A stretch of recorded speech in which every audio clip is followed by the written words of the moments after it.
Ralph, can I ask you the first question, your introduction, but I'm not interested in our CV because we have it online available.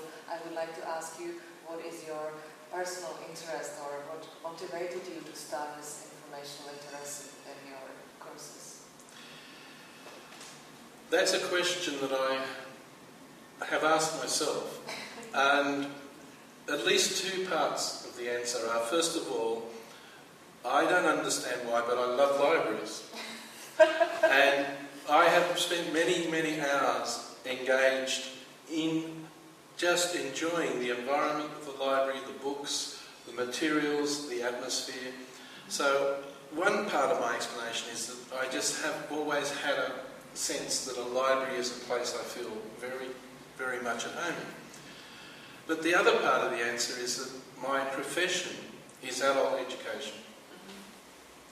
And especially continuing learning or lifelong learning. And I quickly realised that without the ability to find and evaluate information, people could not be lifelong learners.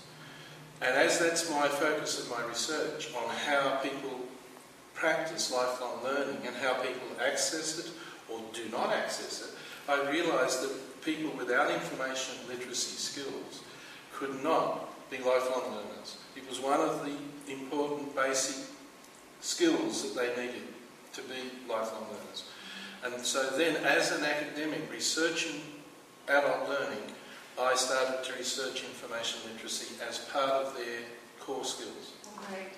What do you think motivates your students to get information literacy skills? And what inspires you as a teacher? And what do you think, what would inspire university management and librarians? All of those who are involved in the process. Well, let's start, there are many questions there. Yes. Let's start with the academic. I'm a teacher and a researcher. And one of the things I often find is that in the middle of doing my research, I discover someone else has had an idea as well, or has done some research as well. So I learned that as a researcher, my first job is to find out what everyone else knows. So information literacy is core to my practice as a researcher in my academic role. And what's more, in the 21st century, to be a researcher, I have to win grants. And to win grants, I have to show the grant provider that I know about all the other grants they've given in the past, all the other publications. So it's essential that I develop my information literacy skills, because if I don't cover all the previous research, the reviewer goes, he should have looked at this. Lower mark, I don't get the grant. So very strong personal motivation. So that's one part of it. Now, you asked about motivating the students. And it is my firm belief that I have to demonstrate to students that it's important to become information literate. And as I talked about today in the seminar, in our workshop, I talked about the future of the professions as being ones where one was continually learning. I talked about professional, lifelong learners. Now, if you take my premise that information literacy is part of being a lifelong learner, which I argued before, then my students need to become information literate if they are to graduate as professional lifelong learners. And I made the distinction between people graduating as a professional, as though they have finished learning, and graduating as a professional lifelong learner, in which case they have joined the profession of learning in our discipline. So, if I'm going to persuade students that that is important, then I have to reward them for becoming information literate. And so I designed at the beginning of the course a unit of study, their first unit of study, in which they were shown how to practice information literacy, and then they were rewarded in the assessment process for doing so. Now, here's a big challenge for every academic, because we all have different ways of teaching and assessing. And whatever your method of assessment, it is up to you, the academic, to work out how to assess the information skills as part of that process. In my case, it was assignment-based work, so it was fairly simple to build in tasks and give marks for that. If it's a written examination paper, then you have to design questions that require the student to know about databases and about how to find things in order to show that they understand the skills. And if it is an oral exam where you come in and you're questioned, then surely it is up to the academic to think of ways of asking, now, if you had a new problem, how would you go about solving this? What would be your first steps? And to tease out from them how they would go about addressing a new question, a new problem that they hadn't seen before. It's not asking them to know the new knowledge, but to show how they would go about acquiring it.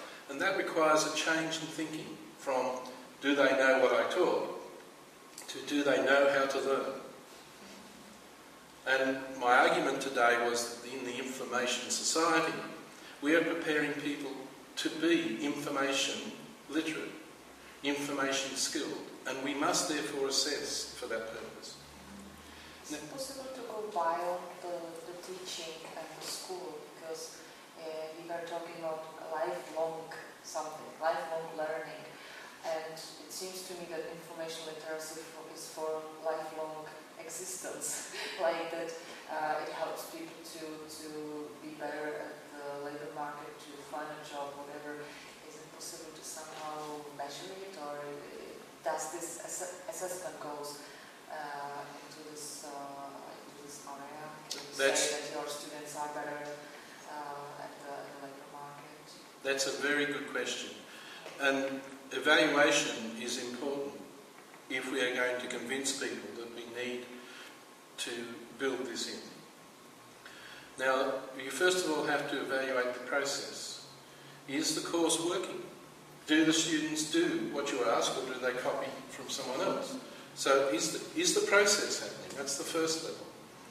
Then, can they demonstrate at the end of the course the skill? So you have to build something into the assessment process for that. And then the third part is what you do after they've left the university and gone to get a job. Now in Australia we have a graduate survey, and we ask our graduates to tell us across a whole range of issues what was good about the university and what wasn't good.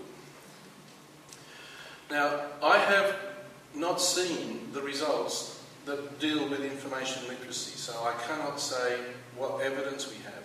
But if we are going to build up the evidence, then we need these sorts of surveys to carry on. I mean, the logic of what I've said is we need these surveys to carry on. I've designed a tool for use at university to test information skills, which is a useful generic tool to go alongside the faculty evaluation. And we could use just a small number of those items to include in the graduate survey. So that's one of the things we need to do in Australia. And certainly for the Czech universities it would be really good if, as part of the policy, the evaluation included the process, the outcome of the course, the assessment at the end of the course, and then looking into industry and seeing if the students reflect back their lifelong learning skills.